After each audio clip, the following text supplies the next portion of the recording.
Good afternoon, everyone, again. So I would like to welcome you all to yet another a great knowledge transfer sharing session conducted by SolutionBuggy, and we have a very expertise panelist as speakers in this session, and also an young entrepreneur also attending in this session. So before going ahead, I'll just take over a brief about this event. This event we call it as a Food Pro Mega Summit 2022. So this Food Pro will be led over last 5 days, and it's going to take over till the 18th October. So we are running this series of webinars with a beautiful sessions from the experts and the entrepreneurs, and we are sharing the knowledge regarding how a new entrepreneur can get an beneficial useful information through these sessions. So today's topics, we are going to talk about the value addition in the millets and organic foods. So even everyone, I think, aware now that the Ministry of Food Processing Industry has been announced already that millet this year and the last year also it's been a millet year. So this change in the food habit from rice and jow or whatever the regular cereals and pulses were there, now the trend has come towards the millets also. The useful, most beneficial advantages are there in millet, which has been not utilized earlier from us. Now the trend has been changed, how we can utilize these millets and how it can be beneficial, how it can be healthy, and how it can be a replacement for any other related food products. So we have 100 plus participants registered for this event. And before I quick start about the brief introduction about all our panelists and speakers, I would give a very quick introduction about SolutionBuggy. So SolutionBuggy is an online platform which helps to connect the manufacturing industries with these subject matter experts, regarding their in any kind of requirements which they are facing any issue or which they want any solution for their any of the concerns. So SolutionBuggy has a rich robust platform build where they can connect the experts all over India. Wherever they are, they can connect the experts easily in this online platform. We have around 10,000 plus experts in our platform, associated across different sector of industries. And also we have completed around 2000 plus projects in our platform. So when I say 2000 plus projects, it comes from a small requirement such as a lean management or an Six Sigma training or a market research report, and it will go to the next level of auditing or process improvement or new product development, R&D, formulations, then complete plant setup, turnkey solutions, end-to-end assistance. So all those things which comes in this 2000 plus projects which we are executed. So even our core industry or our core sector, which SolutionBuggy proudly say that we are also strong in, is absolutely food and beverage industry. Followed with, we have very good stronghold in chemical, pharma, aerospace and defense sector too. And we also cater to other industries such as EV, electronics, plastic.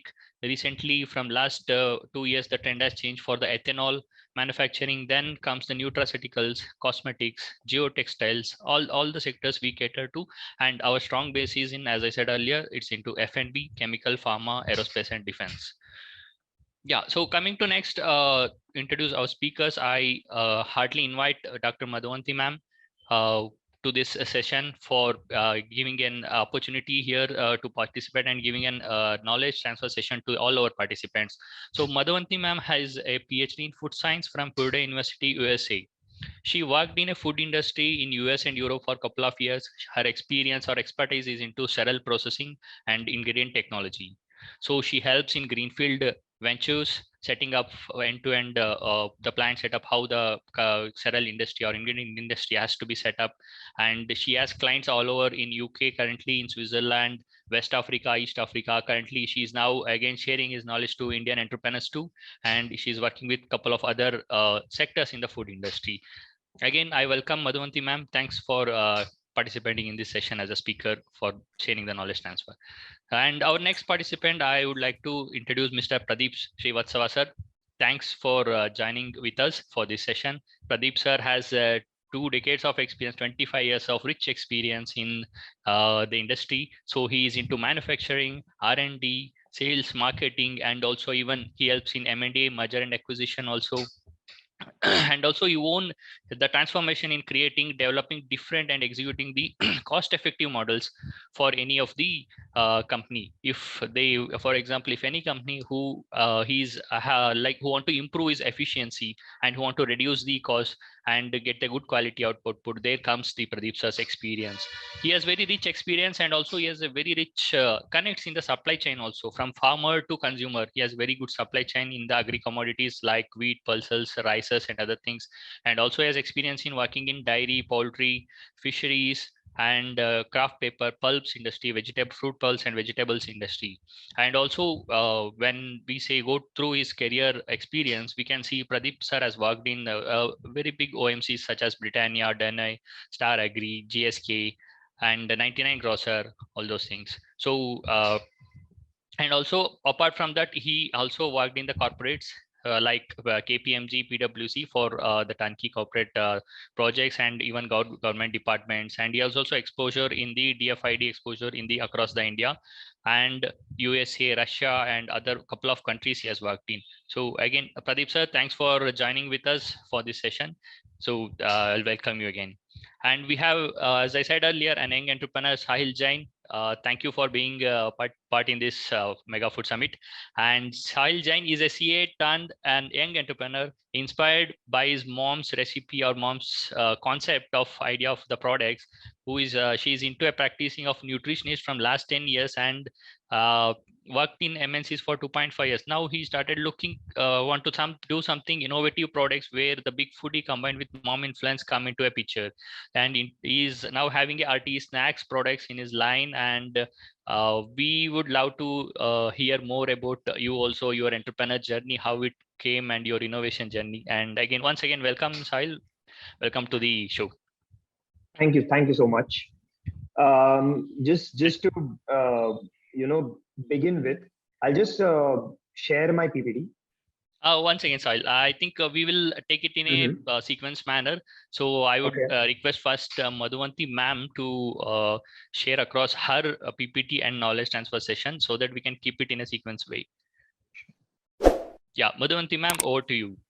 Thank you so much, Nitin. Thank you for having me. Let me just start sharing here. Yes. Can you please confirm when you see it? Can you see this? Yes, ma'am. Okay. Well, thank you again, Nitin, and thanks to SolutionBuggy for inviting me to be part of this knowledge sharing session on millets. To all the participants, thank you for making time on a Saturday afternoon. I know that there are a lot of things of horizontal nature that you'd rather be doing. But what I want to do with you today is kind of set the stage for this session a little bit in going into what, the why, and the how about millets.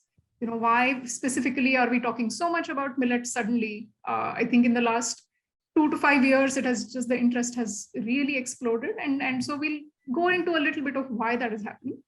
And also, if you, are considering starting a company or, diversifying into millets, I'll also go a little bit into how you can do that. So more like a millets 101, if you will. So before I go into the what, the why, and the how, I want to start with the who, right? Who am I really intending this session to be for? Primarily, as requested by SolutionBuggy, primarily this session is for entrepreneurs, people that are considering either starting something new or diversifying into millets. But I do happen to know that there are some students in the audience today. So I think hopefully the students will also be able to understand what are the things that are driving this particular sector of the food industry. And also, if you're just here as an interested consumer, we're all, even if we are entrepreneurs, we are also consumers of food, which is the beauty of this industry. And hopefully then there will be some takeaways for you as well on some specific facts about millets. So let me get started. I think we all are familiar with what millets are. They're essentially cereals. They're cereal grains, which is also, incidentally, one of the myths about millets is, I've had many people come to me and say, oh, millets, yeah, they're very, very rich in protein. And that's right off the bat, I will say that is not true. They're cereal grains. So they don't have as much protein as pulses or beans would, but they have some other major nutritional benefits. So these are ancient grains. They have been grown for tens of thousands of years, and they have been traditionally consumed across India. And they have certain advantages because in the tropical countries where agriculture requires a lot of inputs, specifically water, fertilizer, good land, these things can grow anywhere and they give decent yields anywhere. So they are a farmer's very good friend. There are essentially two types: major millets, meaning jawar, bajra, and ragi, sorghum, pearl millet, and finger millet. And then there are the minor millets. Now, in the market today, you will find all of these. So major and minor is not necessarily about whether they're found everywhere, but the major millets are cultivated to greater extents than, in general, than minor millets. Millets have had a makeover recently. Until very recently, the perception of millets in the market, in most consumers' minds, was they were force grains. Because they're gritty, they are considered low value food. It is very difficult to process the millet, so there is a lot of drudgery involved in millet processing. And so these were considered generally coarse, not good, only suitable for feed, that sort of thing. And now there has been a transformative rebranding that has happened. And that is for very, very sound scientific reasons that it has happened. Because we realized that in the current era of lifestyle diseases, cardiovascular disease, obesity, diabetes, these are actually very good for those. These can help us prevent and manage those diseases. And so the scientific community, as well as the policy community in the government, as well as the entrepreneurs, are pushing the consumers to adopt more millets because they can help prevent and manage lifestyle diseases. They also have this wonderful branding of traditional and ancient foods.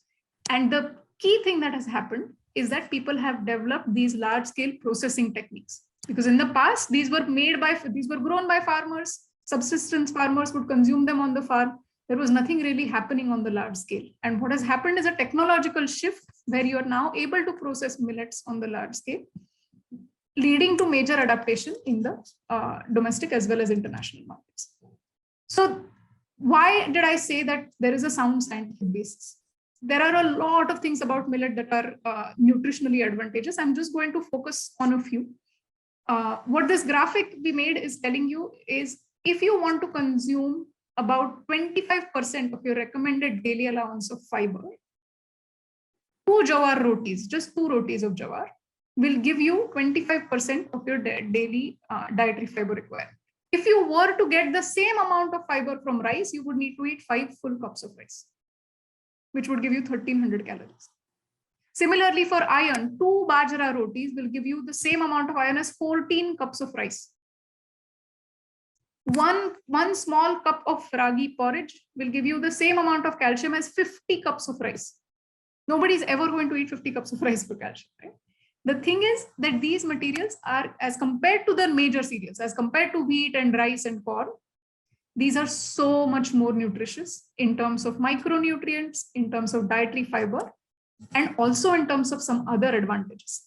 One major advantage is that there is slow digestion of starch, which means low glycemic index, which is beneficial to prevent and manage diabetes.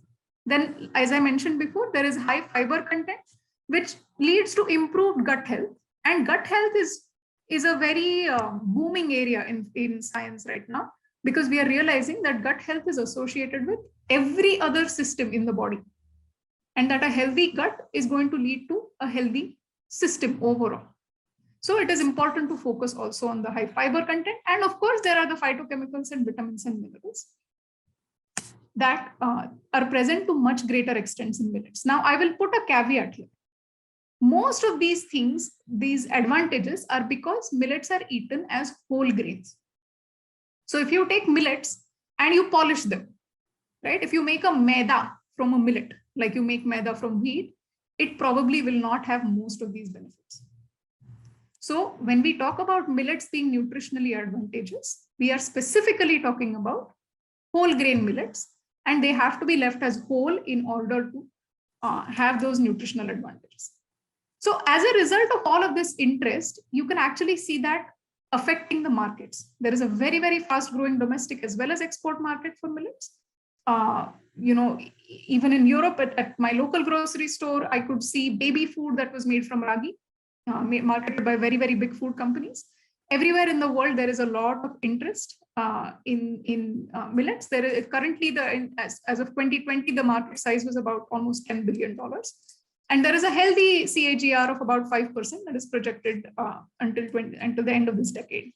So there is interest in the market. There is also a lot of interest in state and central government schemes. So there is a major market that is available there because these schemes are looking to include millets in midday meals, in Anganwadis, as well as in PDS. So there is also a major market opening up in terms of volume, certainly. That will be one of the biggest markets. And of course, there is the retail trend, which we will go into a little bit more. India is the largest producer of millets in the world when you combine all types of millets together. And millets are grown in 21 out of our 30 states. So it is the spread of millets across the country is pretty wide.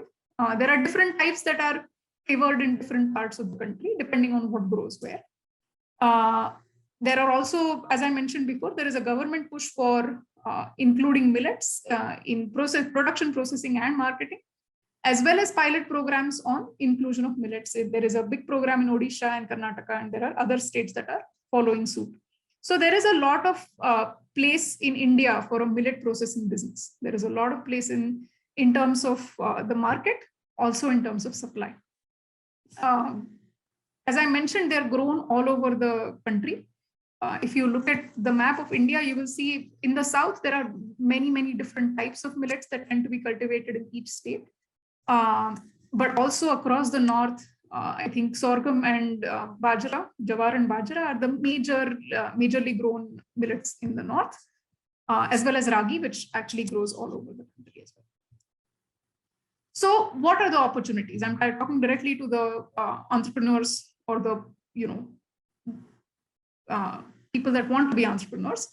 The opportunities are in different segments. The market is growing. There are a lot of different products available in the market now, and that is growing day by day. And there is certainly a lot of space still in the market for new people to come up with their products. So there is space in the ready-to-eat products, in the breakfast category, in the snacks, as well as main course or baked goods and beverages. The examples that I give here are only a few that are already existing in the market. There is a lot of room for innovation about how different things can be formulated using millets. There is a lot of room also in the ready-to-cook product segment, where you can introduce quick cooking millets, which have been kind of cooked halfway through and then dried, so that when the consumer takes it and cooks it, they cook very fast. There are cold extruded products like pasta and vermicelli that are possible. Different types of instant mixes where the consumer just has to put them in water and boil. There is really a lot of scope. And one of the places which has not come up so much so far, but I think is the future of this market, is the business to business bit, which is the ingredient side, as well as food service opportunities. So making ingredients that are traditionally made from either rice, wheat, or corn, and you can make them using millet. Now, because there is a market trend towards greater adaptation of millets, people would be interested, food businesses would be interested in including these ingredients. So the major trends in the market that can be capitalized on by a new entrepreneur today is this idea of being gluten-free. Now, as a caveat here, I will say that gluten allergy or celiac disease is not as prevalent in India right now as it is in some countries in the West. But many consumers like to eat gluten-free for personal reasons. This is a trend that is absolutely necessary for people that suffer from these diseases. It is not necessary for the others. So this will see its ups and downs. This is not a market that is going to be very, very stable. But there is always going to be room for gluten-free foods because there are a lot of people in the world that cannot consume gluten. These are ancient grains, which is also currently a trend where people want to go back to their roots and eat what we've been eating in our evolutionary history. It is more suitable for diabetics. Superfood is another thing that people like to put on the label right now. And then there is the concept of sustainability. As I mentioned, millets are climate resilient crops. And because more and more people are now making purchase decisions based on climate sensitivity, this can be a major trend also to capitalize on as most of you might be aware, the United Nations organization has declared next year as the International Year of Millets, which means that there will be programs and active engagement with the millet processing community across the world, and a lot of opportunities also in terms of investment capital as well as in terms of markets growing. So there are a lot of trends here that you can capitalize on as an entrepreneur. But then what are the challenges? Right? If millets are so excellent for health and there's such a good market, why isn't everything in the market millet? Because we have to face certain realities in terms of the challenges that come when you start making millet foods. So the first type of challenge I would say is product related. If you have ever eaten, a millet product versus a refined flour product, there is going to be a difference in taste and texture. Now, we can argue right now that that difference is actually a healthy difference and that people should be okay with that. But time and time again, the one reality that in the food industry we will always face is that people are not buying anything based on nutrition or climate or any of those things. The main thing people look at is taste. So strong taste and gritty texture become one of the challenges, as well as processing difficulties, because sometimes you have to adapt processing equipment to work with millets that wouldn't otherwise work. And the biggest challenge with millets in general, specifically with bajra and some others, is the low shelf life. These tend to become rancid very quickly, especially when you make it into flour. And that can be a major challenge because you put a product on the market, you want it to be fresh and perfect in taste until the consumer actually consumes it. So a low shelf life is a major challenge. Of course, for any challenges, there are solutions. We will go into those as well. In terms of business, I think Sahil would be a better person to talk about the business related challenges. But what I realize in my years in the industry is that there tend to be fragmented supply chains. Because usually with wheat and rice, you have these large monocultures. You can show up at the mandi or have direct contracts with farmers. But because millets are sown in a more fragmented way, usually on smaller tracts of land, the supply chains tend to be fragmented. And the biggest challenge that every entrepreneur that I have met that has told me is people buy it the first time. If you have a millet product on the market, there are a lot of people that want to try it out for the first time. The number that come back and buy it again is lower. And the business success is going to be determined by customer retention. So I just want to give just a few ideas about solutions, as I said, in terms of the strong taste and texture. The real answer there is there is no blanket answer. I cannot tell you one thing that you can do that is going to make the problem go away. But for each case, we think very carefully about, formulation, what are the things that you're using, as well as what kind of processing equipment you're going to use, what kind of process parameters you're going to use. And with proper equipment selection, with proper formulation, it is very much possible to make excellent tasting products, as many of you may have sampled from the market. For the low shelf life, again, we have formulation approaches, processing approaches, and packaging becomes another arrow in our quiver, so something to use as a strategy to extend the shelf life. All of these challenges are surmountable, but they need to be done case by case. There is not a one, panacea, one major magic bullet that we have that can solve all of these problems. In terms of the business related concerns, you can consider very carefully where to site a manufacturing plant, build in some redundancy in the supply chain so that if there is a failure of a harvest, or if a particular supplier doesn't come through, that there would be redundancy. There could be also direct agreements. And my favorite as an R&D person is formulation approaches, because essentially what you say there is you build in redundancy in your product. For example, if you're, let's say, making a multi-millet product and you start having difficulties with one of the ingredients that are going into your product, then you are in a position to kind of readjust the ratios or look at different millets that can be included. So there can be some cushion that can be built in using formulation approaches. And in terms of customer retention, again, there is no one solution to it, but of course ensure that all of these things are taken care of. There should be high product quality, but also as a business, one thing that it always works is to have pipelines of products. Keep the customers coming back for something fresh, something new. and new launches or different variations of the same product, and things like that. There can be approaches to keep customers interested and keep them coming back.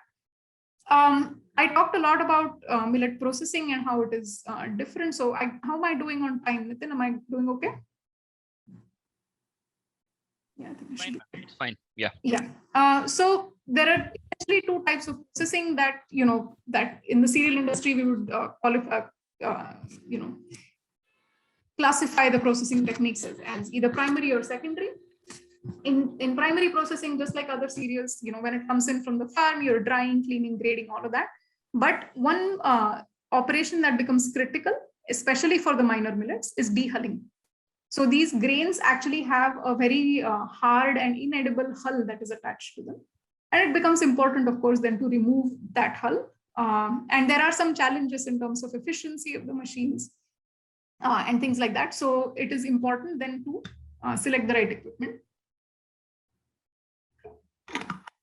Secondary processing is pretty much the same for millets as it is for other cereals. We talk about milling. We can talk specifically in millets. We talk about sprouting as well, because that overcomes some of the anti-nutritional factors, which I didn't go into, but there are some anti-nutritional factors that can compromise the nutritive value, which can be taken care of by things like sprouting and soaking and other approaches.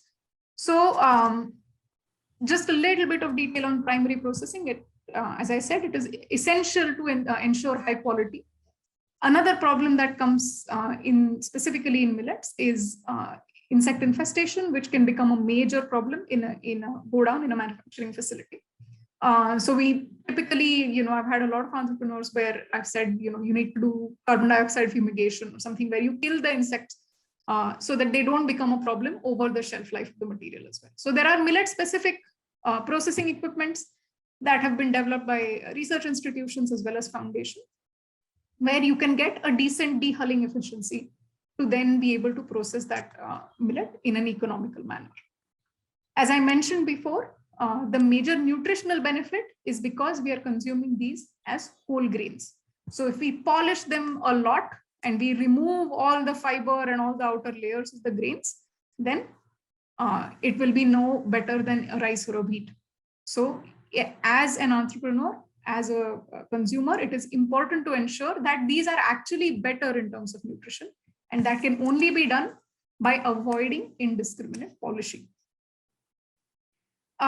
Secondary processing, like I said, there aren't many considerations that are very specific to millets. But in terms of formulation development, we need to be careful. Think about preservatives, whether we need them to improve the shelf life. Think about what kind of flavors and spices we're using in order to mask some of the undesirable tastes. And of course, very, very essential is to develop a good packaging strategy, because this helps with improvement of shelf life and also, of course, with design and branding the material. So I'm sure you have all seen a lot of millet products on the market, and they have all done these considerations, and they're all there. So if this is going to inspire you as an entrepreneur to come into the millet market, what is it that I would say you need to do? There is no one checklist. There is no, as entrepreneurs, most of you know that there is no one thing or one list of things that you do and you're a successful business. That's not how that works.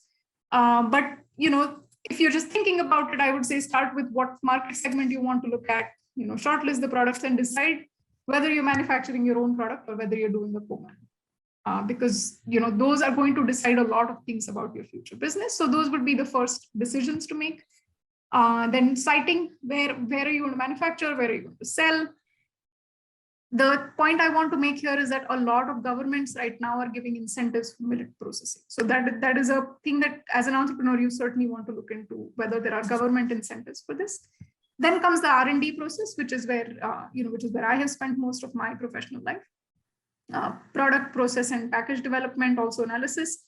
And if there are organic certifications or fair trade or other certifications that are available, this is a good time to think of that. Then looking at equipments and procurement channels. And finally, what kind of distribution channels? Again, these are sometimes specific to cereals. And the marketing also needs to capitalize on the trends that I mentioned. So with that, I think I will end. These are some of the resources that are a quick read on, where millets are right now and what can be done with millets. And I can take any questions. Right. Great. Thank you, ma'am. That was a very useful session. And going further, before that, I just have few questions to you on the millet, since you are into R&D already. And we have the audience also raised one question that can millet be, what are the negative points in the millet if we say, whether it is a easily digestible, or is it any allergic there for any few vulnerable people? Is there any such things which they can Right. consider? So I'll answer your second question first. Millets are not known to be major allergens.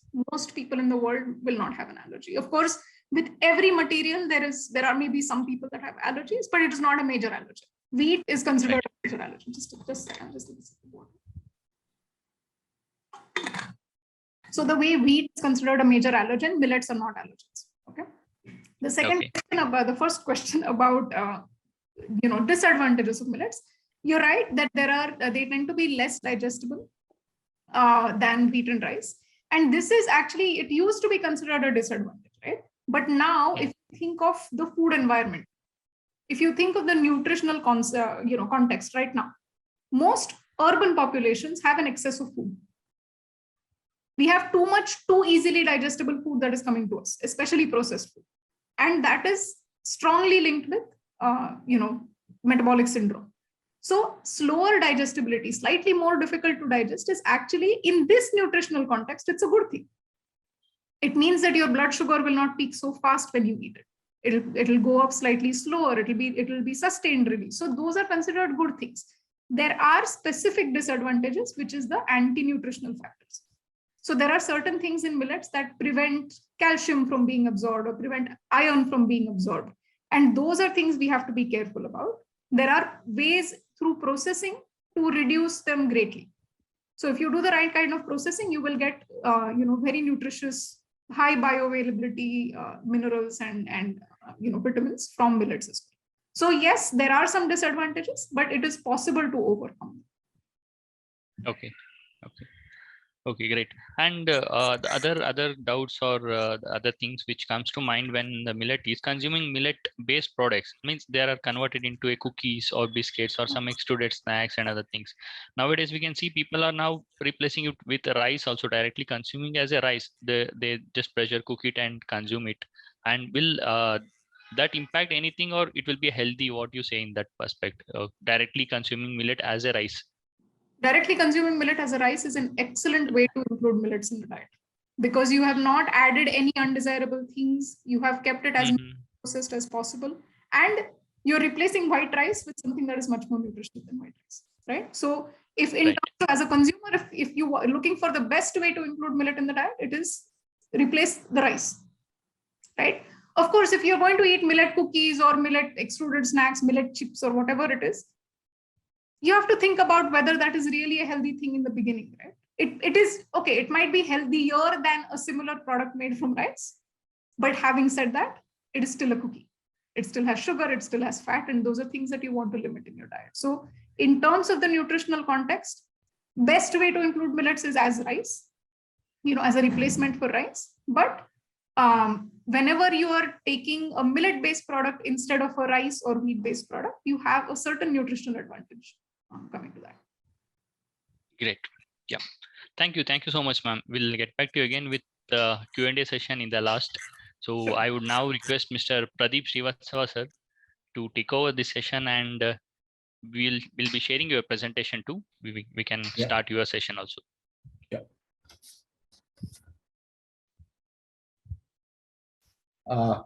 First of all, let me thank Dr. Madhuvanti. She has already taken almost the major qualitative, the quality of the superfoods which we are right now talking about. See, basically, I just want to hold on these slides. See, what has happened, if you see last 50, 60 years in the food habit of our country. Actually, if you see India was a coarse cereal eater, long time. But slowly we have moved to wheat and rice. The reason is very specific. because India was not having that much of total food grain production. And we have to feed right now also, there is a lot of situation happening and all, there's a lot of market fluctuation which is happening right now, because we have to feed the people. And because of that, what has happened in the previous, all the governments, those who have come, they have taken the first priority to source the total material, so that the whole of the India is becoming to the total, at least we are having total production, whatever we require. So now we are self-sufficient as of now. So now our government focus is also now coming to the nutritional benefits of all the products what we are eating, and as well as the healthy uh, health of the people, those we are right now. So that is the reason why now the focus has changed from the total holistic approach to a mix of uh, total food calories plus the nutritive quality of the food. So that is the reason why now the focus has changed. We now we can go to the next slide. So these are some of the I will be majorly telling you all the people more on the supply chain basis. As Madhvanti Madam has already taken you all people through the quality part, and I think Sahil will be also be taking you the journey on the from the internal part. So I will be mainly focusing on the supply chain part. So if you see the total millet size bucket, which is right now what we are having close to production of about 18 million tons. So all the numbers which I am sharing, because we are into the trade and all, so we keep all the numbers very the the recent numbers. So all the numbers whatever you are we are showing is as of yesterday. So the total production numbers of this year, what we are talking about is about 18 million tons. And the productivity, and we, if you see, which I told you that we are the core cereal eaters. If you see, it is present in almost all 21 states, whether it is a subtropical climate, whether it is a temperate climate, whether it is on the foothills of J&K, or you name any other Uttarakhand and all. So it is available all across. If the productivity is very less over here, that is one of the reasons why we have shifted to the wheat and rice, where at least the productivity per hectare has to be more, so that we can feed the people. So if you see the total numbers, it is about 18 million ton, where the major three millets are there. That is sorghum, then bajra and finger millets. If you see, the bajra is highest production, which is about 10.86 million tons. Sorghum is about 4.8. Finger millet, basically the ragi, is about 2 million tons. And all other minor millets is close to about 0.346 million tons. If you see the major states, those who are having the major pie in the whole millet basket is basically Rajasthan, Maharashtra, Karnataka, UP, Gujarat, and Tamil Nadu. But in case of minor millets, yes, the Uttarakhand and other states are also doing very well, and they are much more ahead. And in Tamil Nadu also, there are a lot of minor millets production is happening. So this is one of the slides. Can we go to the next slide, please?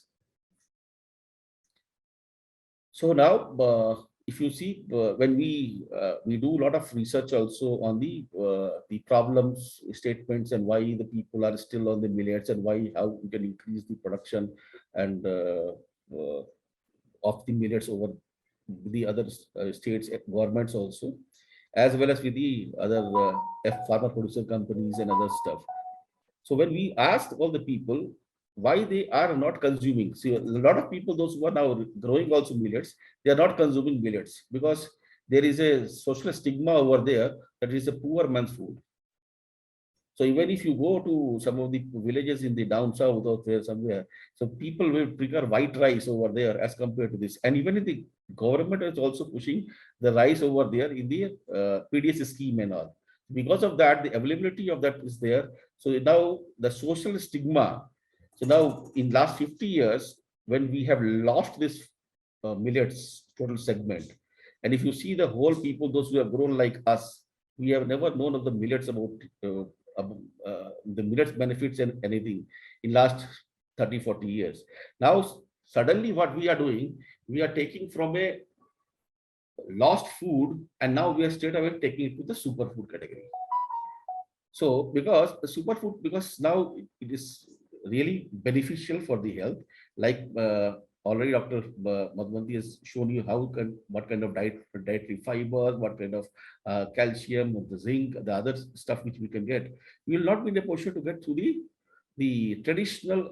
Now we can call it that is a rice and wheat also as a traditional now. So that those crops.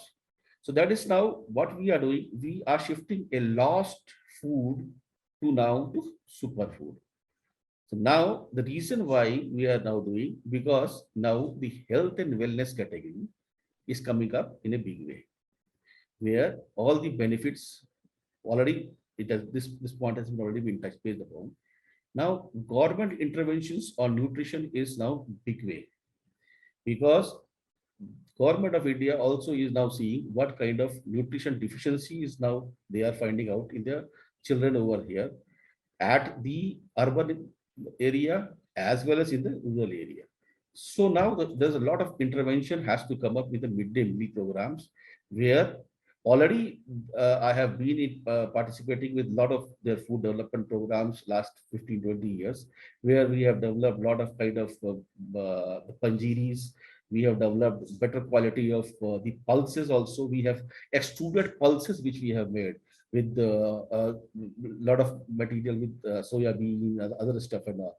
So this nutrition with millet intervention also is going to be a very, very good thing.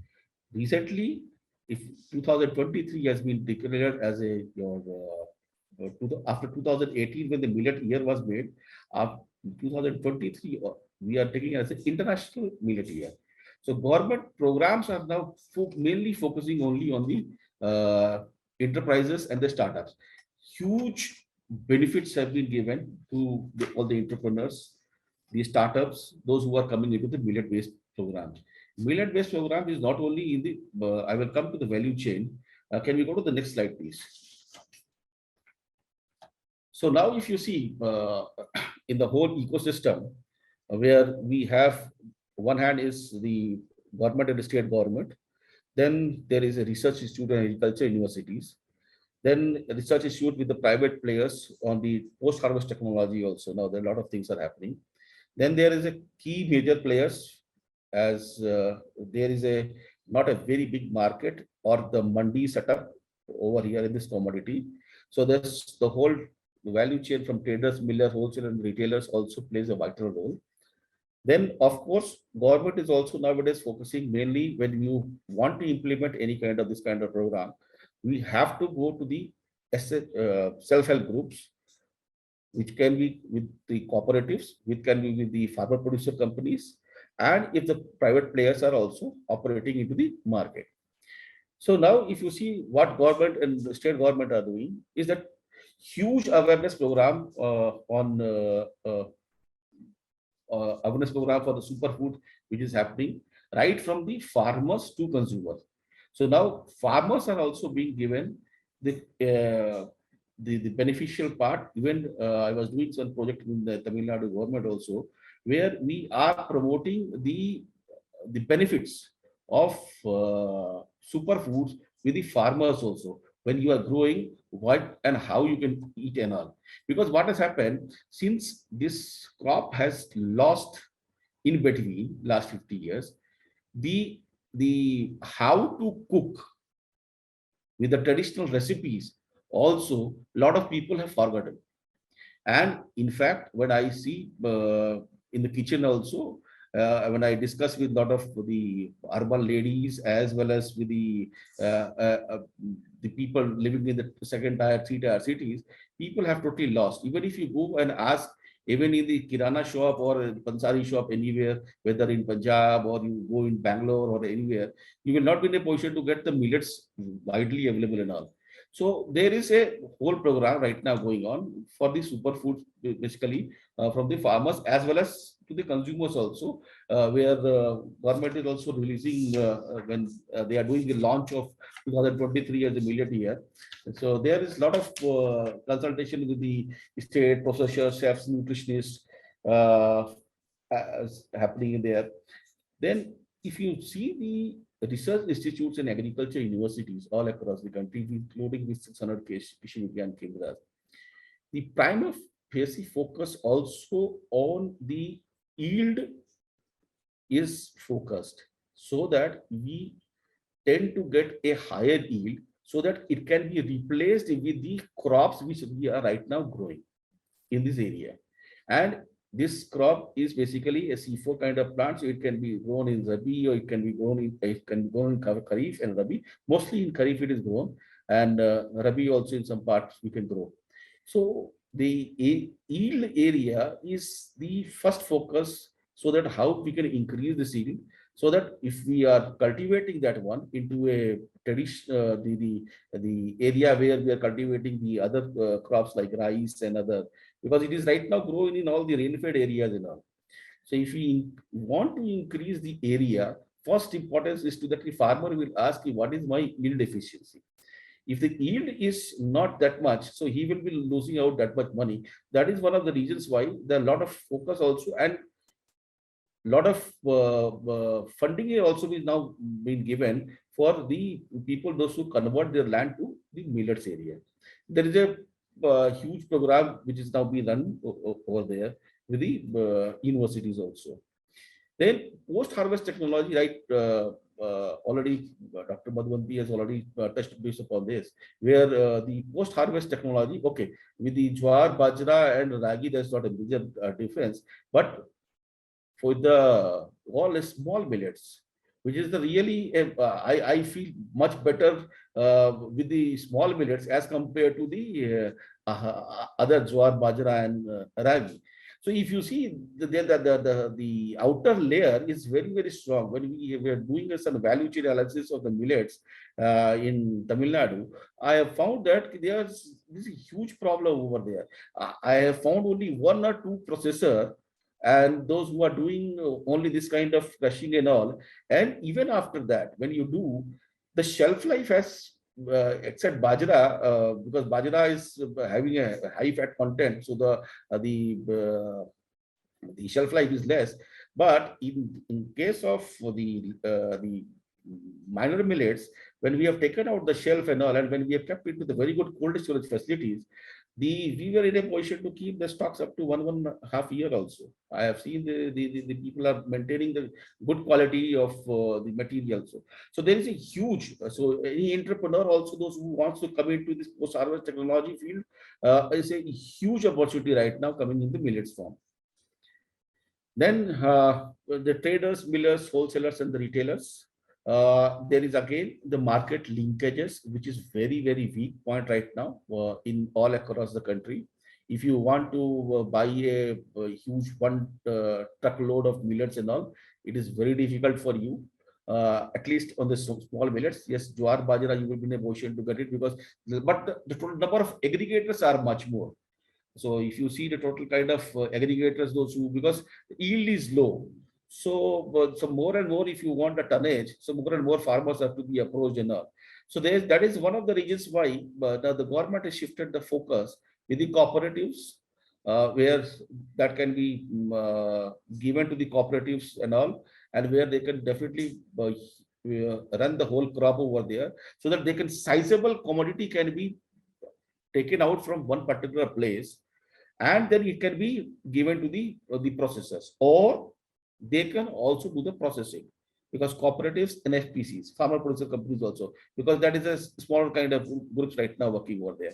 So I have seen a lot of now FPCs, now they are coming up with this kind of facilities, and the private players also, those who can always be into not only to the brand perspective, but also from the right from the farmers level. Because if you are in a position to take it from the farmers level to your direct where you are consuming, you will definitely be in a position to save huge lot of money out of that. So that is one of the reasons why a lot of brands, startups, and the other people are also, and the export opportunities are huge over there. Particularly in the kind of millets, and we are the largest producer of the millets in the world. So definitely we have a, but we are consuming right now almost all whatever we produce. Hardly very few kind of numbers which is there into exports and all. So, but then definitely that will be again, we will be growing in a big way, because the processed food category which is going out of the country is huge, and there are a lot of demand also coming out of the millet-based products from the globe to India and all. Can we go to the next slide, please?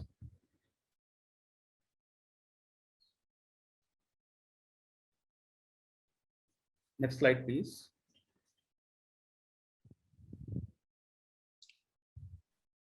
Yeah, and now coming to the plus and minuses at each level in the value chain, if you see. I will discuss with the each level. Farmer, if you say, it's a very good point because it takes less water as compared to rice and wheat. If you see the kind of the crop failure, it's a very less chances of failure of the crop. It can grow anywhere, and there is always a demand in rice. But due to conventional farming, there's no value addition at the farm level. Because of that, they are not in a position to get much more money out of that. And there is a social stigma. Because of that, they are now a little bit diversing to the other. If you see the traders, aggregators, so there is a demand in rice. There is a huge bulk volume coming out. And definitely, there is easy rotation of the fund, because there is a lot of things right now happening on the millets. So easy for the rotation of the funds. But there is also a traders and aggregator. The quality seeds is a major problem during the post-harvest. So that's, and then there's a transportation constraints also, because they are not getting small transportation from the rural level to the main mandi level, or to the places where they can go for any kind of processing and all. In the times of processors, now the demand is very high. Better margins are coming up, easy to sell, all the range of products are coming out. But again, the processors are having the traditional method. The new intervention of the new technology is also required over there. Then the knowledge gap on different product, because see, each product you cannot do the same kind of technology for the post-harvest also. So there has to be again the knowledge gap transfer has to happen from the different institutes which are right now, and this, now the government is also working on that. And consumers, now we are always saying that this is superfoods, so healthy life, immuno boosters. And if you see the right now, the negative parts in the consumers like us, we don't have the major awareness on the home-based millet products. It takes a long time in cooking. Unavailability of the milk products readily available next door to me. So that is one of the reasons why we are facing this kind of problem. Can we go to the next slide, please? So this is, if you see, I always see to it that my farmer gets the best price. Although if you see in this plate, he is having only one laddu right now, kept it for him. But I want always, because we have done this value chain analysis. In this value chain analysis, I have seen that 35% of the margins, right from the farmers to the final product, is gone into the trade. And the farmers which gets is hardly 2 to 3%. So I always say, and when I have worked in the corporates and I work with a lot of other corporates right now, we see to it that the farmers are taking benefit. If the farmers is not taking benefit, so then you will be losing heavily in future. So the aggregators also is there, primary processor, wholesale retailers, and the brands, and the entrepreneurs, those who are there.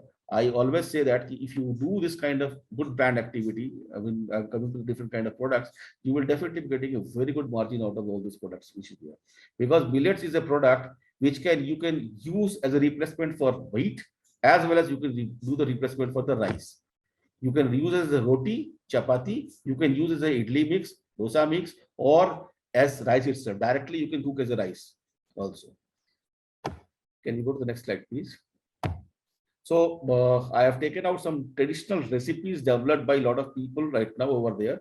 With the sorghum also, if you see, there's annam, dosa, idli, vada, uttapam, ambali roti, samosa, upma ball, kesari, khichdi, flakes, pongal, sweet pongal, cookies, cakes, peda, vermicelli, mutiyas, pancakes, sharbat, lassis. You can make bundi laddu. Why I am focusing on the, because we have lost the whole food right now. Although we eat right now, but that is based out of wheat and rice. But there is a availability that if you blend that one also with a, at least with your all these products, so you will be in a position to get a much better product out of that. And definitely the nutrients quality will be much more. Same way with bajra also, you can make upma, roti, pakoda, halwa, thali pet, khichdi. And these are all I have taken it from the sites, different sites of different institutes and different products, and as well as with a lot of people whom we keep talking for the product development and the influencers and all. So if you see with the finger millet, we have laddu. Whenever we go in, I stay in Bangalore. So whenever I go over here, so mudde is one of the major things when we go to a traditional wedding and all. And the best part is that you can take mudde with all vegetarian food also. You can go with all kind of chicken, mutton, whatever you want to take. So these are all the foods which you can take it.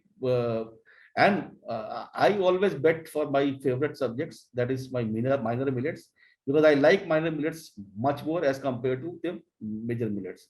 That is the kheer you can make. You can make any kind of rice out of that if you want to make.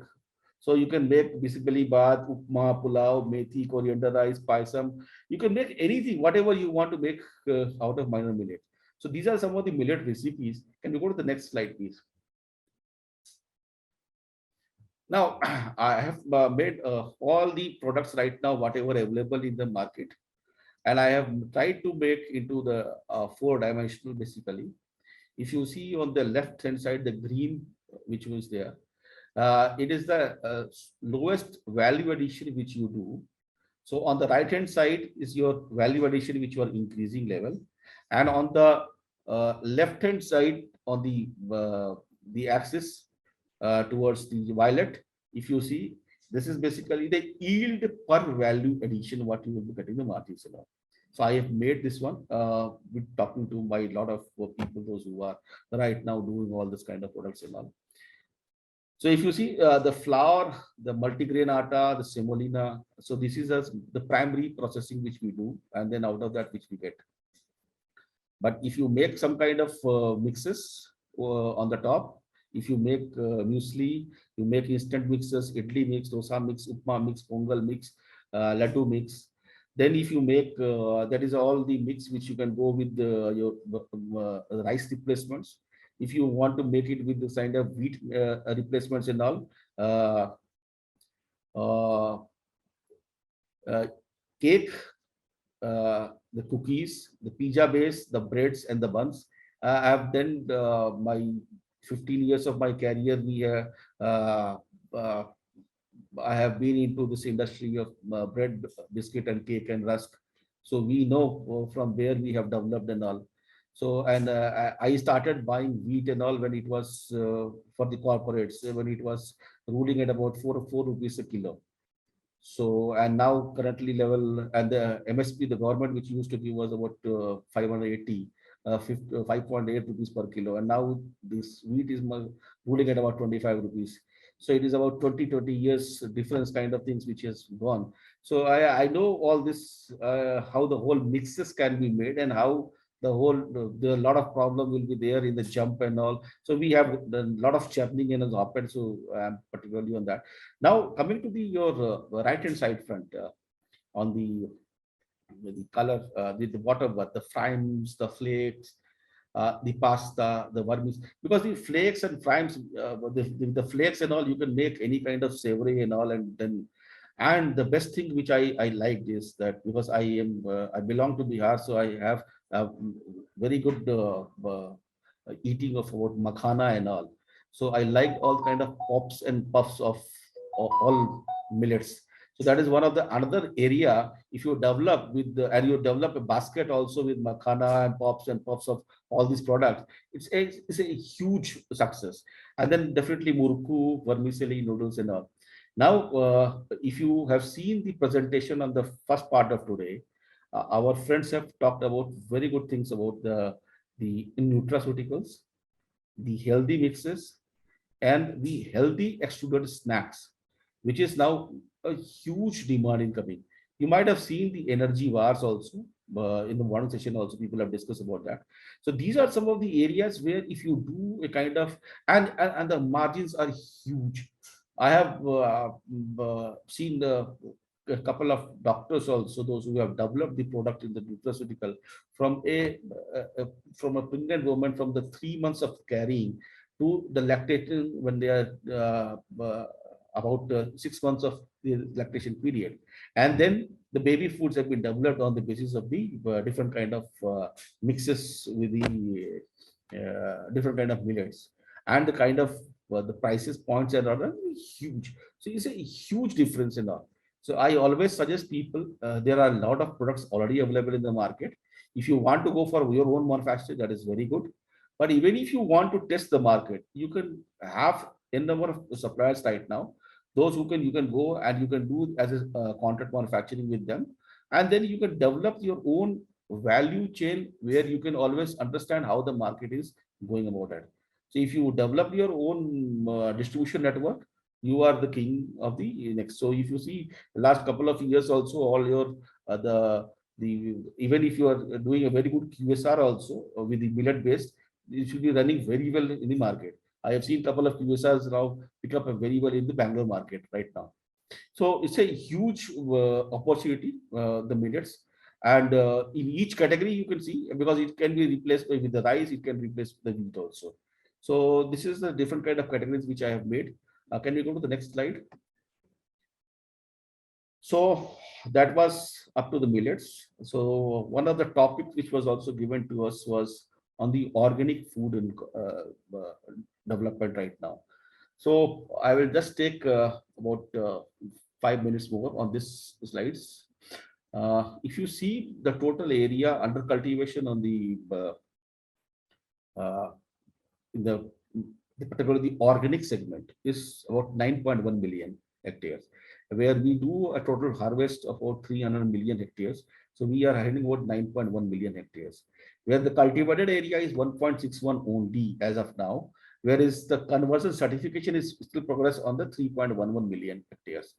So the total, and there is a lot of wild harvest also collection happening, particularly from the Chhattisgarh belt, where a lot of organic food is being taken out from the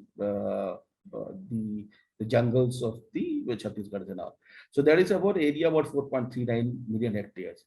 And whereas the total world, if you see, the world area is about 72.93 million hectares. So if you see with the cultivated area right now, which is 1.61, we are at a fairly at a lower price, but we are now total area which we are reporting is about 9.11 million hectare. So it's and the total number of farmer also is very, very small kind of size which we are talking right now is about 24 lakh 80,000 farmers right now it registers. And if you see the total number of operators right now which we are having is about close to about total operators 14,473. And with the total production, if you see what we are doing right now is about 3.41 million tons. But this year, the 2021-22 numbers are a little bit aberrations because the fiber is right now showing about 55%. It is basically cotton. But up to the last year, it was about 26 million, 26% only. So this year is a little bit aberrations because of last 2 years. If you see all the data also coming up and all because of COVID and all, there's a lot of change also happened in the market. So because of that, there is a lot of change in the cropping pattern also has happened. So because of that, there's a little bit of aberrations. But we see that oil seed is about 14%, sugar about 9.8%, cereal and millets that is about 7%. And medicinal plant productions, which is about 2.96, spices and condiment 2.78, mainly focused in the northeast part and the Kerala part, and the fresh vegetables and is about 2.5. Pulses we are again at a very low. This one, the states which is right now mainly focus is the MP is there, which is maximum about 41%.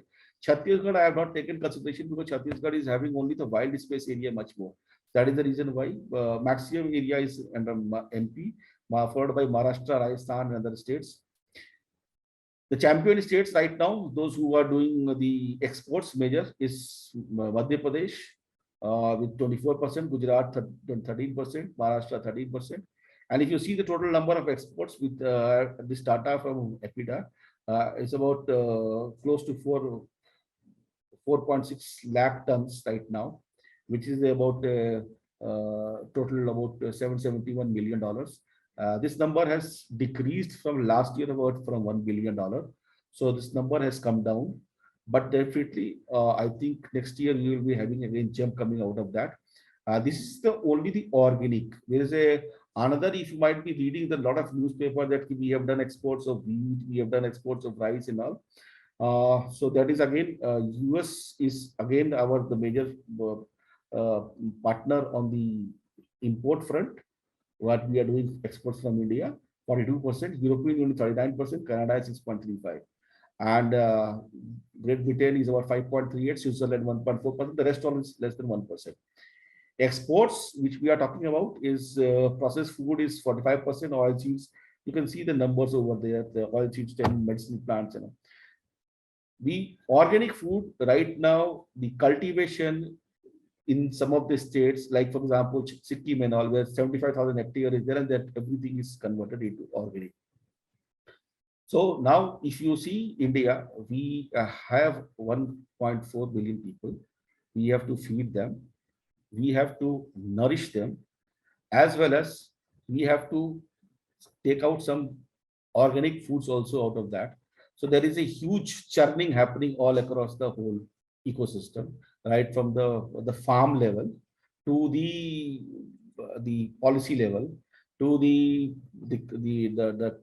mandi, as well as to the traders and the other.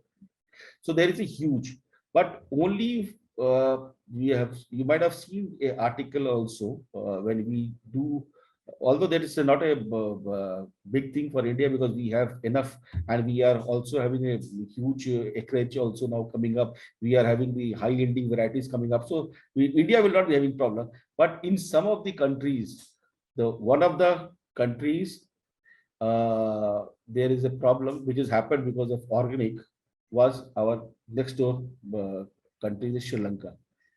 I've worked over there for a couple of projects over there. This country has taken out everything into organic and all. So because of that, what has happened, in some of the products which they were self-sufficient, that also they started buying from outside because the yield has dropped.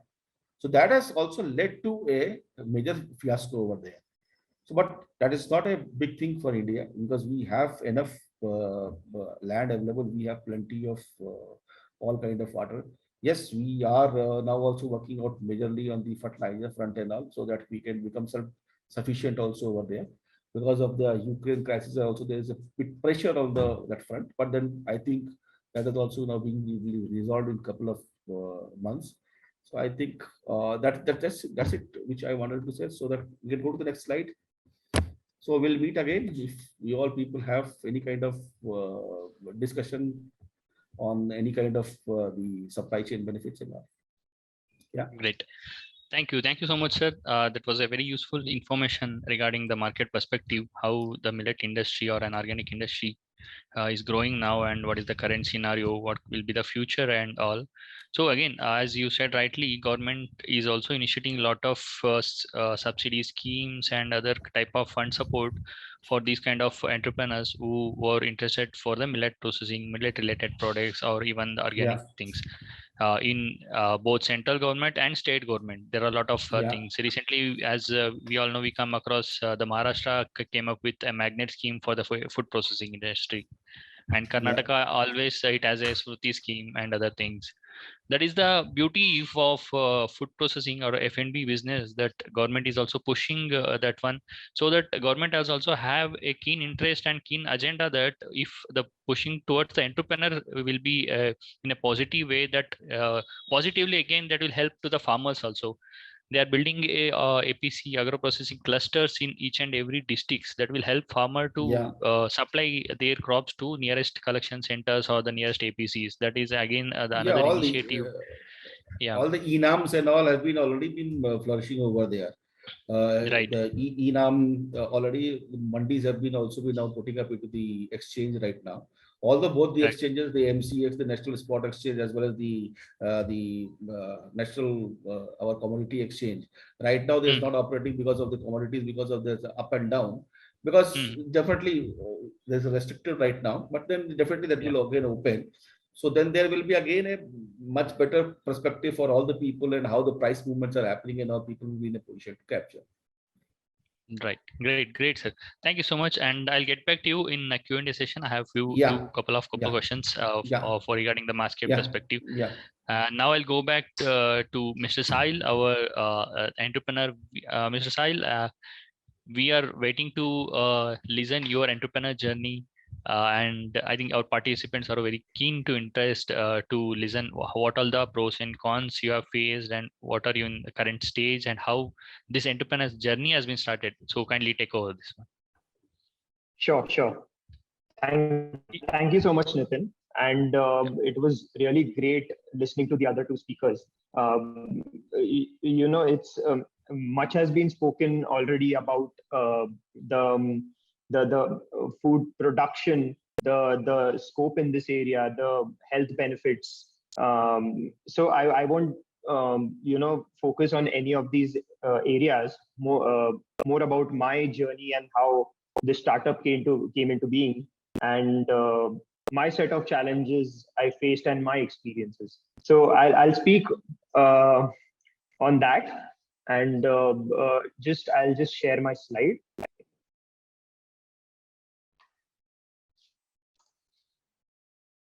Yes. Okay. So firstly, I would like to give my own background. So it was not that I was in this field or even knew the word millets when I started out with this journey. I worked in an MNC for 2.5 years, from about 2016 to 2018. After my journey after passing out as a chartered accountant. I worked in the mergers and acquisition fields. Then I switched to some other field, and finally I realized my calling, and that was all due to my mom's efforts. So my mom, nutritionist Meena Jain, she has been practicing from the last 10 years. She's into nutritional consultancy, and she has all different types of clients, both India, abroad, be it weight management, be it weight gain, be it solving their own functional problems, their health problems, emotional problems. So what happens is food is an integral part of everyone's lives. It is linked to your lifestyle. It is linked to your emotions, and all the aspects of your life in some way or the other are connected to food. And that is why it is so important. Me being a foodie from the very, from childhood, I really loved food, and my mother being a nutritionist, her influence on me, both came together, and led me to this inclination towards, doing something in healthy food. So, and that is why I studied this industry at that point of time, 2018. Early 2018, I had not quit. I was working KPMG Pune, and that's when I realized that I wanted to do something of my own, and I started exploring different areas. And finally, I realized that the best suited to my capabilities would be an FMCG line where I could really use my skills and make this a better place by offering some of the healthy food products, healthy snacks to be precise, to the people. Because firsthand, I had noticed in many of the companies, especially MNCs, people just don't have the time to eat healthy, nor do they have access to these healthy food products. Whatever is available around them in the canteens or anywhere, on the roads, that's what they have. And that was a big challenge for them as well as me when I was in Mumbai initially. So that's when we brainstormed and we came out with a set of healthy snacking options with a specific focus towards Nutri cereal. Now, how did we reach here? So my mom had consulted a lot of plans. Her primary change in the nutrition plan which she provided was replacing wheat with millets, wheat and rice with millets. That at that point of time, we did not know about the millets movement. We did not know about it was called millets.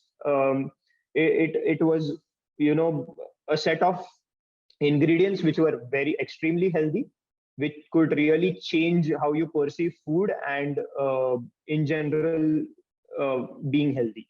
So that's how we saw it, and then we came up with a set of food products in 2018, and we got great response. And that time, then at the end of 2018, I quit my job and full-fledged now into this startup in 2018. And since then, we have been through various ups and downs. I mean, we explored the direct-to-consumer sector, and we saw the various challenges. We saw the marketing required, the awareness of people which was required was very low at that time. People didn't know what millets are, and it was extremely difficult for us to, you know, convince them to buy the products. But it coming from a trusted source of a nutritionist helped us a lot. And that's the way we proceeded forward. So the trust factor was a very strong USP that we have, which comes from the face of the brand, which is my mom. So just to give you a quick way, I've already just a second. Yeah, I'll just okay. So what kind of products do we have? So one of the points mentioned were wholesomeness, right? When you have any processed food item, we all have doubts about its wholesomeness, how processed it is. Are there any nutrients left? What is the nutrition loss? So we try to make products which are as minimal processed as possible. All our ingredients are 100% natural and have absolutely no additives, which is essential, because if you have a millet-based product, it does not be automatically healthy. You really have to check the other ingredients as well. And that is why nutritional labeling is so important. So that is why we have been educating people from day one through our various social initiatives as well as social media about how to identify foods which are healthy, right? So it's important that you give back something, you create awareness and teach people how to eat healthy. And that becomes a secondary marketing for you, a form of indirect marketing, which really works. That's my one big advice to all the entrepreneurs out there, to be entrepreneurs. That you know, when you create something of value for them, that's when the real marketing is. So yeah, I mean, our objective was very simple: make wholesome, healthy food, which you can, you know, eat for life, which is sustainable. So for me, sustainable isn't just the packaging which we have it in, is the food which we have. You should not have food which for 3 months and then, you know, just move on to the next. You should be able to continue it. So that's one of the main objectives which we had.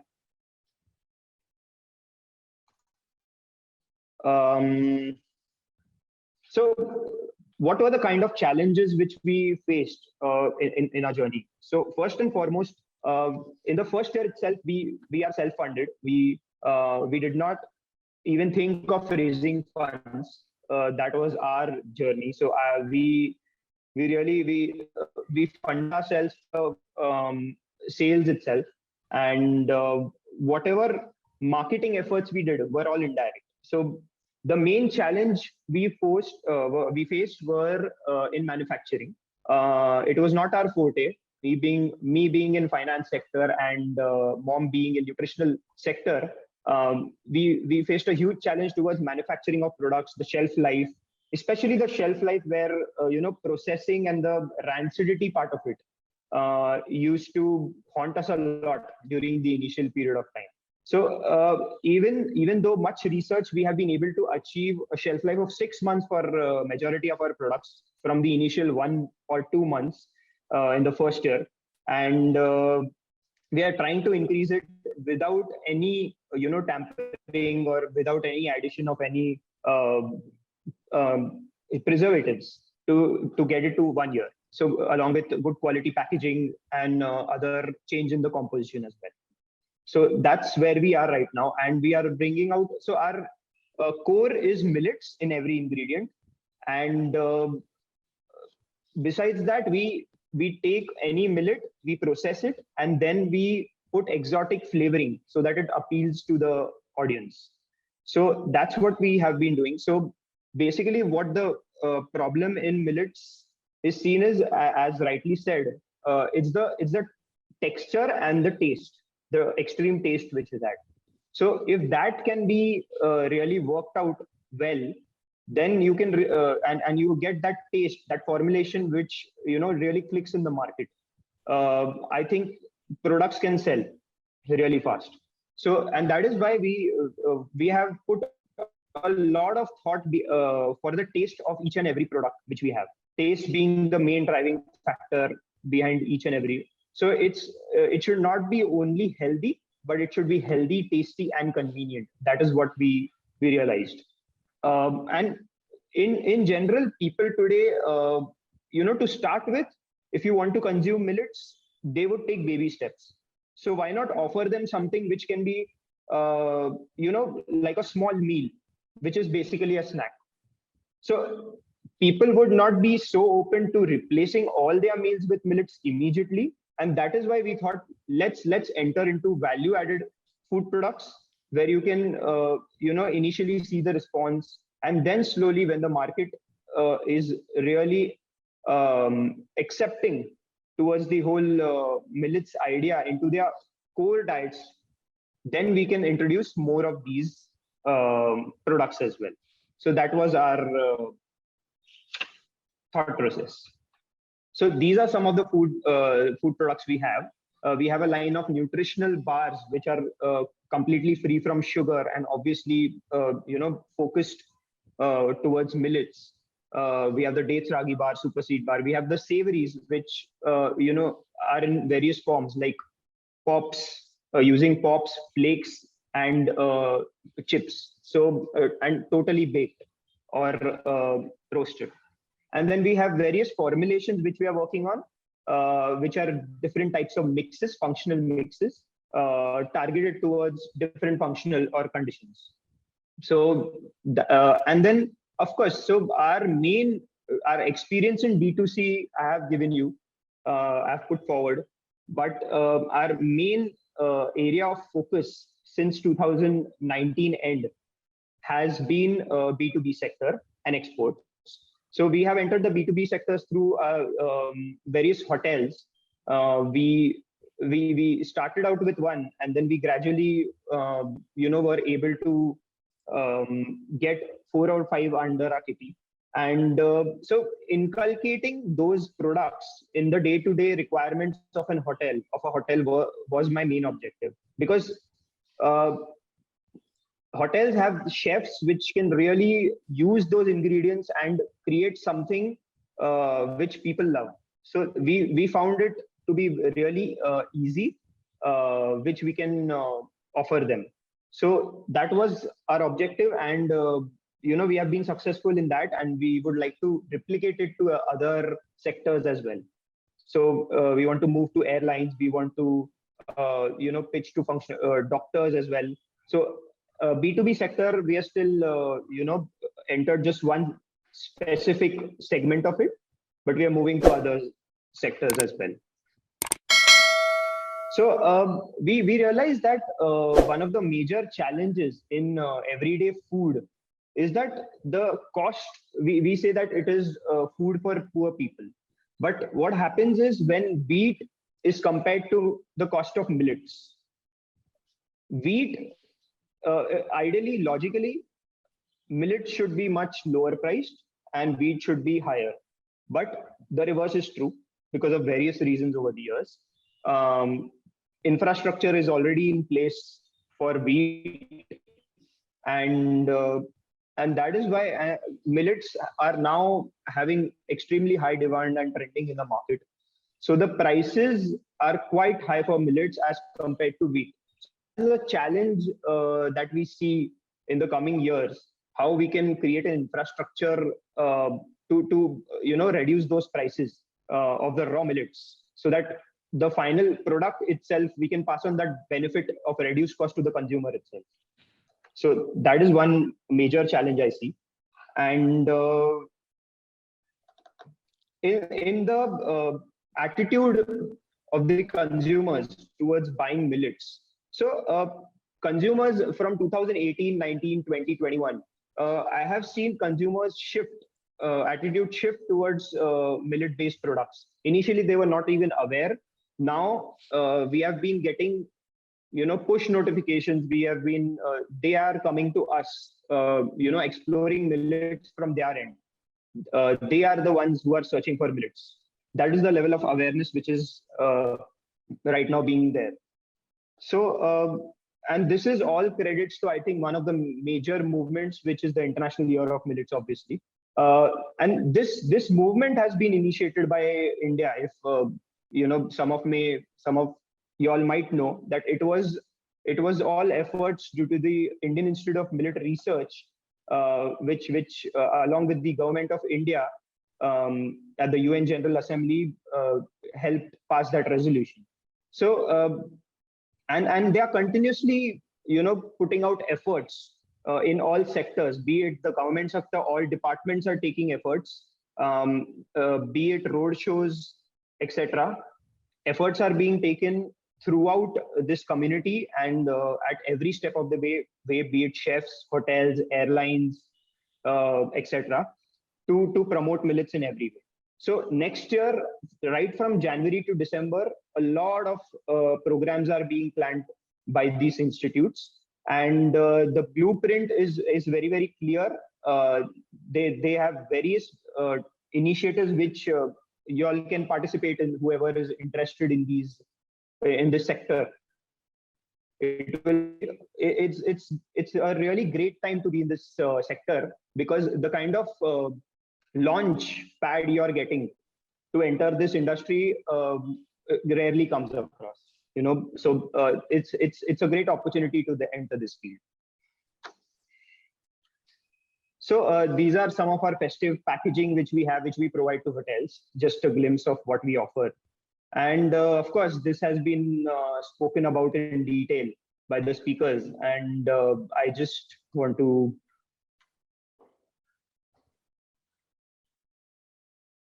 that's it from my side.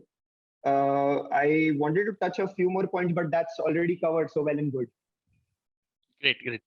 Thank you, Mr. Sahil, for this wonderful explanation about your entrepreneur journey. And I go back to Pradeep sir regarding few questions that as everyone communicated, India is the largest producer of millet, one of the largest in the world. So coming to the export market of the millet, for an entrepreneur who are looking for any export oriented unit to be set up and you want to export it, how beneficial it would be? You have any insights to share with us or to our attendees? See, export benefit is right now very well. We have a couple of people, Mr. Jain is also telling about how the whole export market is there. So there are a lot of the extruded snacks market demand, because I was working with some of our clients, those who are right now doing a good kind of millet productions and all. So they said the kind of demand is coming for the extruded snacks is very much. So extruded snacks both for the children as well as for the adult group. So these are some of the areas where definitely the export market is very good. But as a entrepreneur, I always suggest people, particularly in this millet segment, it's hardly about 18 million tons of crop, and about 70-75% goes for the food consumption and all. So if you particularly go with the domestic market also, and with even with the traditional recipes, USRs, Like Mr. Jain is also now supplying to all the Horeca segment as well as to others. So there is a huge opportunity over here. And when you do this kind of activity over here, definitely when you grow up to a certain level, definitely the market you can always do the exports also. But exports, yes, there is a huge demand coming for the millet products also. And there is a basically, if you see my slides over there, the total processed food category which I am talking about is Right. basically where the organic food, where the millets also is now coming up in a big way. And again, Right. the European Union and the US is one of the major target countries over there right now for the millet Right. segment also. If I can just add Right. one point to that, Yes, one ma'am. constraints that, as I mentioned, and I think others also talked about a lot about, is shelf life when it comes to milk. And typically, when you're looking at export markets for processed foods, you want 9 months to 1 year shelf life. Yeah. It becomes that much more of a step. So, for a new entrepreneur that's just coming into this space, to come up with a product that is going to be stable for 9 months to 1 year, at the very least for 9 months, typically up to a year, it becomes another additional challenge. So I think I would agree with Mr. Srivastav that, for a new person coming in, I would say, start in the domestic space. Of course, the opportunities are huge. The margins are also big enough. And then to kind of diversify or grow in that direction. Right. Rightly said. So, and ma'am, I'll come to you again regarding, since you're talking about the shelf life of the millet-based products. So, when we say conversion of those millets into any RTE or RTC kind of products, so or even we can see now recently the millet-based malt powders has come to market, healthy malt powders and all. So to overcome this, packaging is the one. So one of the solution which you have mentioned, apart from this, the R&D using natural preservatives and ingredients, is that possible for those kind of things also, like with a ingredients only an ideal shelf life can be maintained with these products? Right. It is possible. There is a lot of, I can tell you in the research community, there is a lot of work in this.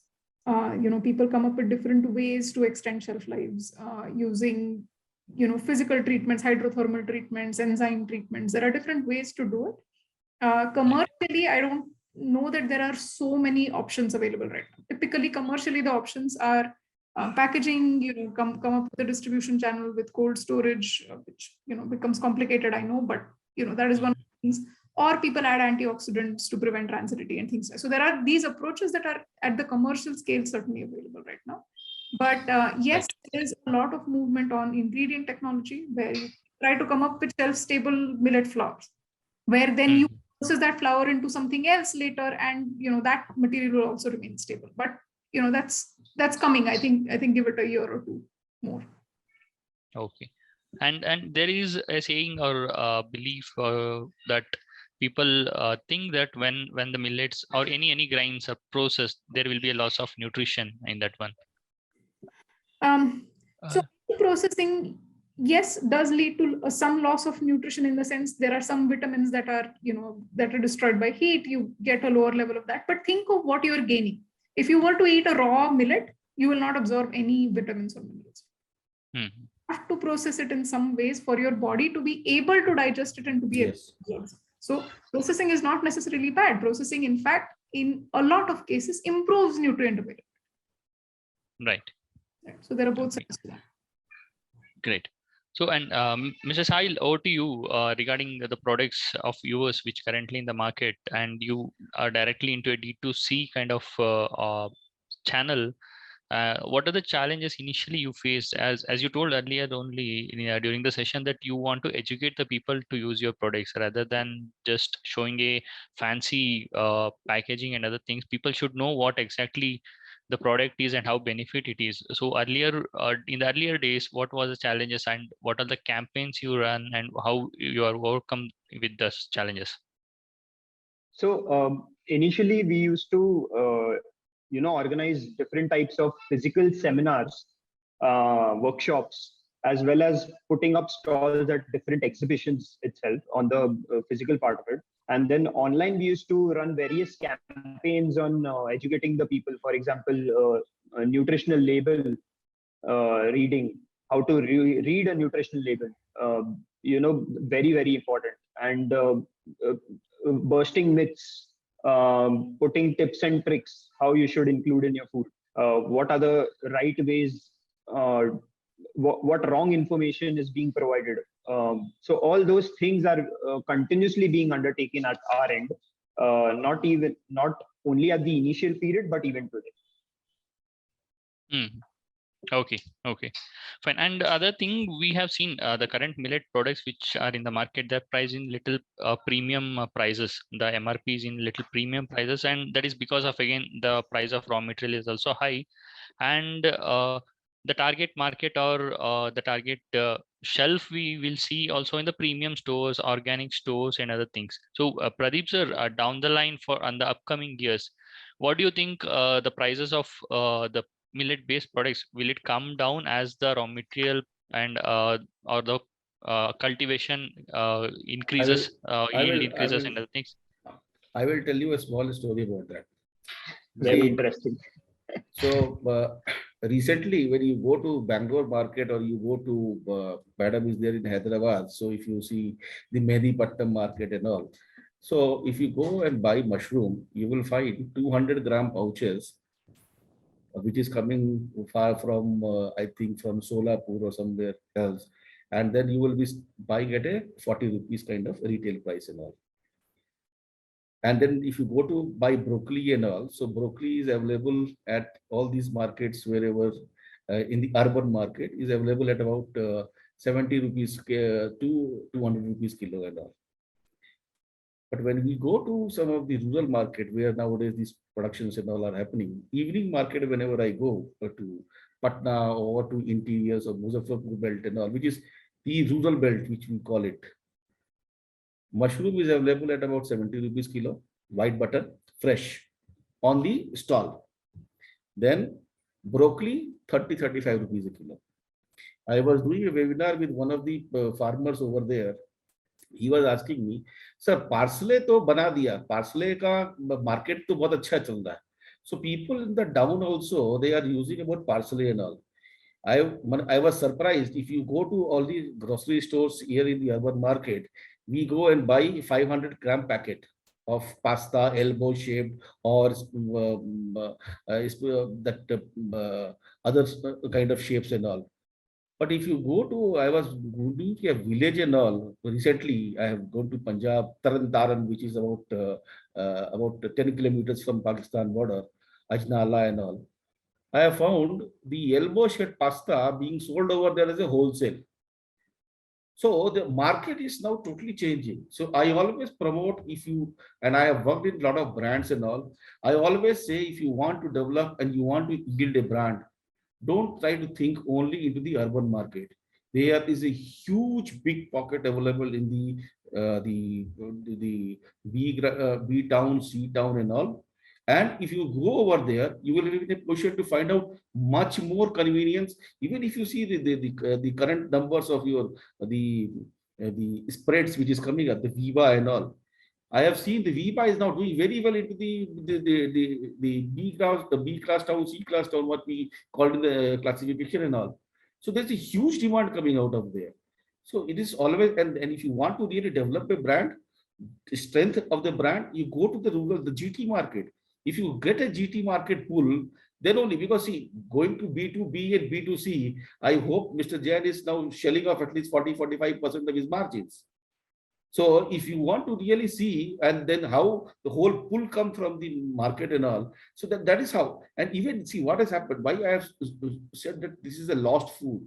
If you come to urban market, and if you are a person who can pay for millet programs and all, who is going to cook the food in your house? It is the cook. And the cook is also coming from a town where he has never seen the millet. So I don't know what kind of cooking also he will be in a position to do it. So there is a huge change over the food habit has to happen. That is the reason why government has planned beautifully, very well program and all. I have gone through the document. It's a huge, very good program, because you have to develop at each and every level. But this market, I am telling you, if you develop any product, the kind of extruded snacks market developing in the village is huge. The fries market is doing very well over there. You go to cracks and all, and the kind of valuations of those small companies are coming up in a big way. So if you want to really run a business with the proper valuation and all, please go to the B class, C class town, and there you will find really very well. And I have developed some of the brands also during COVID period. And I told them not to go to the modern trade, let us go to the GT. And let me tell you, in GT market, we right from the day one, we have not given even a single day this one, what is it called, credit. We have taken the super stockist into Forte, and the super stockist has paid the stock, then only we have delivered the stock right from the day one. So it is a huge, so if you see, there are a lot of things which is now modern trade and other stuff is happening. I keep talking to my all the fellows with all the big companies and all FMCG, where they are also now having a challenge on the modern trade versus the GT market and all. So it is always, if you want to strengthen your product, if you want to really develop a huge penetration also, please go to the GT market. You will be in a position to get, and you will get the feedback also from the people, how you should be changing the product and the chain, because see, the people, those who are new distributors, those who are becoming up, the new people, those who want to do the retailing and all, it is a huge kind of network right now developing. A small example I can give you. One of the FPCs we were working over there, people wanted lychee over here. I told them, boss, lychee we can develop. And there is one special lychee which is only in Bihar, that is called a Shahi lychee. I told them, okay, I will be delivering that lychee in 24 hours from the harvest. We have done the harvest at 10 o'clock at our farm in the daytime. That was loaded with the Indigo flight. Night 10:30 it came to Bangalore. Next day morning 10 o'clock it was available with all the consumers. We have given delivery over there. So if you do the whole chain, and let me tell you, even we have given them at 50 rupees lower as compared to big basket and other people over here in the market. We have given them at 200 rupees a kilo. Although still in a single day we have made more than 50 rupees per kilo market also. So that is a huge, so it's a huge, if you see the whole supply chain, like Mr. Jain was also asking about how the whole prices can be dropped and all. So if you go 2 level down, definitely you will get a much better deal. The kind of volumes which I have handled, if I was losing 1 paisa per kilo, I was losing 50 lakh rupees. That is the kind of volumes which I have handled. So that is the reason why paisa values, and whatever you save in your supply chain, that directly yields to your profits. So it is always better first develop your supply chain, distribution network, and definitely product is obvious is there. But then it's huge, and then you can be in a position to make your own margins right from the day one. So it was a too long answer, but then no, that's actually very valuable answer, sir. And yeah, so we will close this session. We are already extended the time, and it was very useful information with you all. Thanks for your participation in this one, and I again thank all the attendees who attend this. So hopefully they have got enough information regarding the millet and organic foods, and we'll be contacting them for the further queries and other things. Our team will contact them. And once again, thank you, Pradeep sir, Madhavanti ma'am, and Mr. Sahil. Thank you so much for participating in this session. Thanks. Thank you for having me. Thanks. Bye. Thank you Thank so you. much. Thanks all the attendees. Yeah. Thank you.